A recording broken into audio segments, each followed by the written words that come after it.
सबको राम राम। पूरे जोर के साथ एक बार बोलिए, भारत माता की, भारत माता की। आज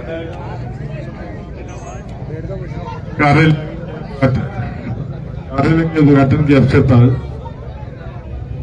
मंच पर उपस्थित उत्तर प्रदेश भारतीय जनता पार्टी के वरिष्ठ नेता डॉक्टर रमेश कुमार जी, जो लगभग 20 दिन से आदर्श नगर विधानसभा को देख रहे हैं, मेरे साथ ही मंच पर बैठे पूर्व सरपंच डॉक्टर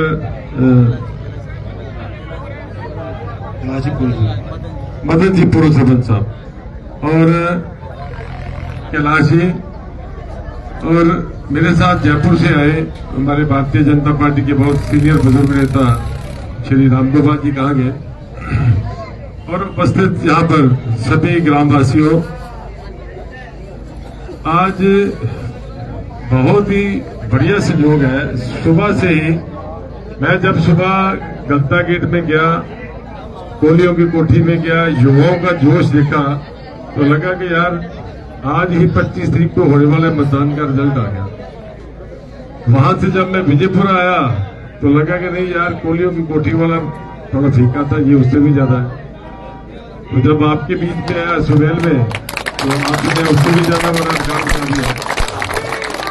मैं युवाओं के जोश को देख रहा हूं और सुबह से मंथन भी कर रहा हूं कि पिछले 5 साल तक जो विकास रुका रहा, जो होना चाहिए था, लोगों ने विकास के नाम पे वोट दिए कि सरकार चेंज हो रही है, और युवाओं ने और मतदाताओं ने ये सोच लिया कि हमने बहुत बड़ा काम कर दिया और सरकार चेंज कर दी। जो अच्छा खासा सरकार काम कर रही थी उसको रोक के नई सरकार को दे दिया, और नई सरकार ने क्या दिया? भ्रष्टाचार, पेपर लीक, गलाकाट। जयपुर शहर में पहली बारी 70 साल में पहली बारी मैंने आंखों से पत्थरबाजी होती देखी ईदगाह के पास। तांडव हो रहा था, तांडव। मैं खोले के नमाज जी से मंदिर से दर्शन करके निकला तो जाम लग गया। तो हर व्यक्ति गाड़ी में जो बैठा हुआ था, दुबक के बैठा हुआ था। मेरे कम से कम 100 गाड़ियों के कांच टूटे, पुलिस पे पत्थर फेंके जा रहे थे। सरकार को बचाने के लिए यहाँ के जो विधायक हैं, कभी तो उनको जैसलमेर लेके जा रहे थे, और कभी गुड़गांव लेके जा रहे थे, और कभी फेर मोड में लेके जा रहे थे। पूरे 5 साल तक सरकार यही करती रही। और मुख्यमंत्री महोदय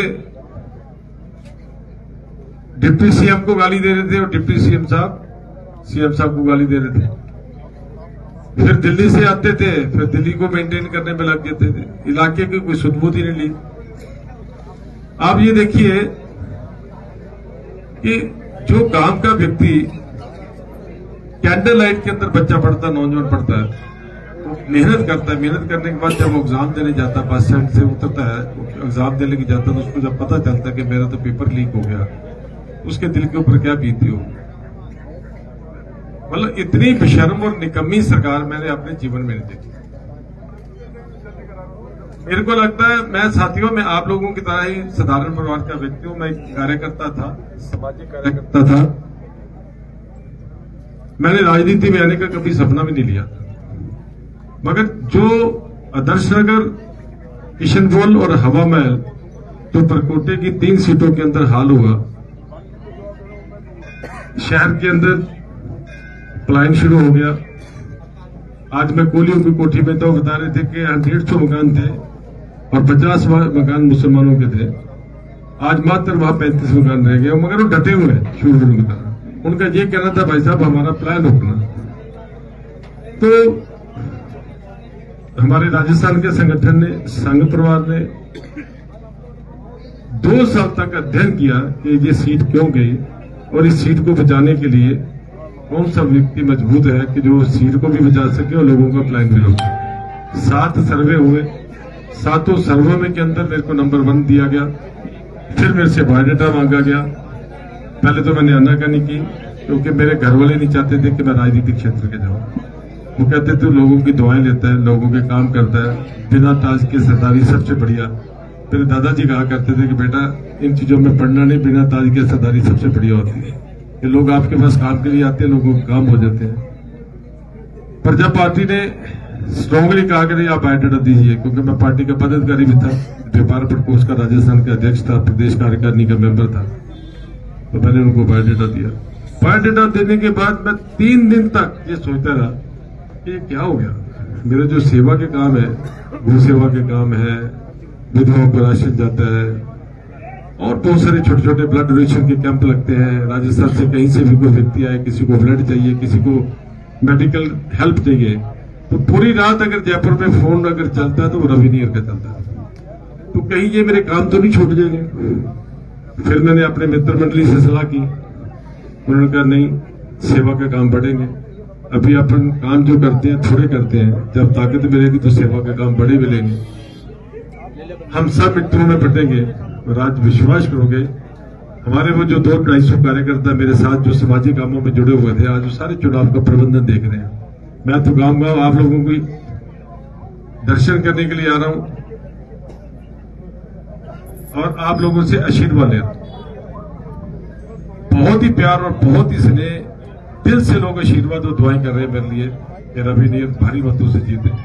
और मैं ये मानता हूं कि वो जो दुआएं हैं वो मेरे जीवन में काम आ रही है। और मेरा चुनाव ऐसा शानदार चल रहा है, पूरे जयपुर में कह रहे हैं कि नंबर 1 पे अगर कोई चुनाव चल रहा है तो आदर्श नगर का चल रहा है। ये मान के करता हूं कि ईश्वर को बड़ा सेवा का मौका देना था। आदर्श नगर विधानसभा क्षेत्र की 3 बड़ी समस्या है।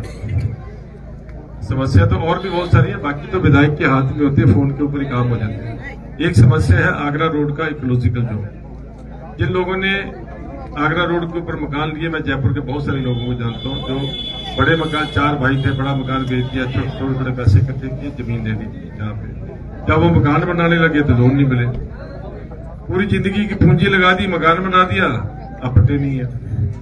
तो आज डॉक्टर हरदीप सिंह पुरी जो दिल्ली सरकार के मंत्री हैं, आज वो जब आए तो मैंने उनसे भी बात की। और पहले जिस दिन कार्यालय का उद्घाटन हुआ था उस दिन डॉक्टर जितेंद्र सिंह जी जो प्रधानमंत्री कार्यालय के मंत्री हैं, और मेरे वो उधमपुर से वो MP हैं, और मेरा जो मूल गांव है पंजाब में गुरदासपुर डिस्ट्रिक्ट में, मेरी कॉन्स्टिट्यूंसी और इनकी कॉन्स्टिट्यूंसी बराबर पड़ती है, तो मेरे मित्र भी हैं। तो मैंने उस दिन कार्यालय के उद्घाटन के टाइम पे उनको कहा कि ये मेरी 3 मांगे हैं, अगर ये 3 मांगे मेरी आप लोगों ने पूरी नहीं करवाई तो मैं अगले चुनाव में मैदान में नहीं जाऊंगा। पब्लिक से वादा किया, एक तो यहाँ की पट्टों की समस्या है, एक ज्वारनगर कच्ची बस्ती राजस्थान की सबसे बड़ी कच्ची बस्ती है, उन लोगों ने कभी सूरज की रोशनी नहीं देखी। मैं अभी कंपेनिंग के लिए जाता हूँ, पहले तो सेवा कार्य में किसी की डेथ हो जाती थी, कोविड में किसी की डेड बॉडी लेके जाना था, किसी को दवाई पहुंचानी थी, खाने के पैकेट जाते थे, मगर घोर अंदर तक कभी नहीं गए। अभी हम गए हैं कंपेनिंग के, 2-2 फुट की 2.5 फुट की गलियां, 70-70 साल के 3री पीढ़ी चल रही है, लोगों ने सूरज की रोशनी देखी।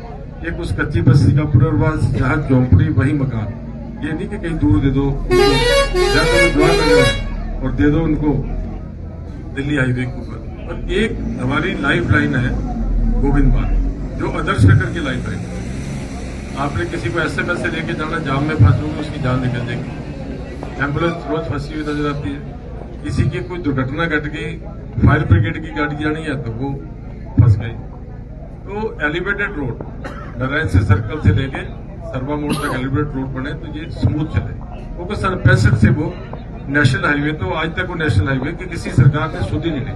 तो ये 3 प्रमुख मांगे मैंने आज डॉक्टर हरदीप सिंह पुरी को भी कही थी, और उसने डॉक्टर जितेंद्र सिंह जी को कार्यालय को उद्घाटन में कही थी कि अगर ये 3 मांगे मेरी पूरी नहीं हुई, और मैं आपको बालाजी के मंदिर से आया हूं, मैं ये विश्वास दिलाता हूं कि दोबारा विधानसभा में चुनाव मेरे तो मट्टी से नहीं होगी। फिर आपने को क्या मतलब है? इतना भारी लोगों ने आपने को समर्थन दिया, इतना भारी विश्वास किया, और ये 3 मांगे भी लोगों को पट्टे नहीं दिला सके, कच्ची बस्ती का पुनर्वास नहीं करते, फिर सेवक नहीं करते, फिर तो जो छोटे मोटे काम करते थे वो करते रहे। तो ज्यादा समय आपका नहीं लूंगा क्योंकि मैं 3 घंटे लेट हूं। आज वो डॉक्टर पुरी साहब आगे थे, सेंटर के मिनिस्टर थे, तो बीच में मैं कार्यक्रम छोड़ के वहां चला गया। बस आपसे यही निवेदन करना चाहता हूं कि मन में जज्बा है सेवा का। बहुत सारे लोग यहाँ होंगे जो अखबारें पढ़ते हैं, मेरे जयपुर में काम आप सबने देखा, और मोदी जी को जब वो मुख्यमंत्री बने थे पहली बार, मैंने उनका पहला भाषण सुना था आज से 25 साल पहले, कि भाजपा का कार्यकर्ता दूर से पहचाना जाना चाहिए। वो अपने व्यवहार से, अपने पहनावे से, अपने कर्मों से, सेवा से, अपने वाहन से, हर तरीके से कि वो कार्यकर्ता ऐसा काम करे को दूर से पहचाना जाए। और आपने देखा वो 15 साल मुख्यमंत्री रहने के बाद जब दिल्ली गए तो उनकी जो 15 साल की सैलरी थी वहां के सचिवालय के कर्मचारियों की बेटियों की शिक्षा और शादियों के लिए डोनेट करके, यही मन के भाव लेके मैं राजनीति में उतरा हूं। भगवान की कृपा से मैं संतुष्ट हूं। 10-12 साल से मैंने अपना काम नहीं करता, बच्चे काम संभालते हैं, सेवा करता हूं। ये संकल्प है कि तनख्वाह का पैसा घर नहीं जाएगा, ये भी सेवा का मेरा।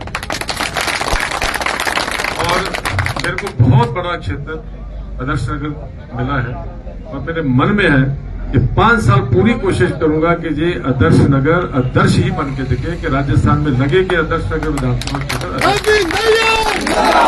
आपका सुमेल राजापारा को बीट करे। यही सुमेल कनाट प्लेस की टक्कर पे है, ये मेरे मन में इच्छा है। आप सबसे निवेदन लास्ट में ये करूंगा, ये 25 तारीख को चुनाव है, ये जो आज का आपका जोश आ रहा है, इस जोश को मेंटेन करना। परकोटे के अंदर 95% पोलिंग होती है, भुट्टा साहब है, मगर वोट डालने के टाइम पे वो ऐसा लगते भूखे पैसे खड़े रहते हैं लाइने से। 99% वोट मिलेगा आपको। बुटियां ताल के एक तो ये है, एक मेरे पास क्षेत्र बड़ा है, समय मेरे को आप सबको मालूम है 20 दिन मिले, घूम रहा हूँ रात के 3 बजे तक और सवेरे 6 बजे फिर निकल जाता हूँ, 2.5-3 घंटे सोता हूँ। सब जगह कोशिश करूंगा पहुंचने की, मगर कई लोग ऐसे कहते हैं यार मुंडी नहीं देखी उसको वोट कैसे दें। आप उसको कह देना भाई 5 साल वो सेवक के रूप में यहाँ रहेगा, जिस दिन कह के तेरे घर आके खाना भी खा लेगा, चाय भी पिएगा। आज से फोन करने शुरू कर दो, जहाँ जानी जानी आपके संपर्क में जो लोग हैं, मित्र हैं, दोस्त हैं, रिश्तेदार हैं, बहन भाई, उनको फोन करें, ये वोट डाले जरूर जाए और इस जोश को मेंटेन रखिए।